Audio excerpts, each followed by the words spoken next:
মা দাপর যুগে যিনি গোবিন্দ, সেই গোবিন্দ আর রাধারানীর মিলিত তনু আমার গৌরহরি।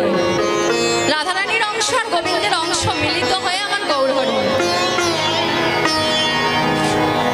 রাধারানীর রূপের কি রং ছিল? গৌরবর্ণ, তো ফর্সা। তো সেই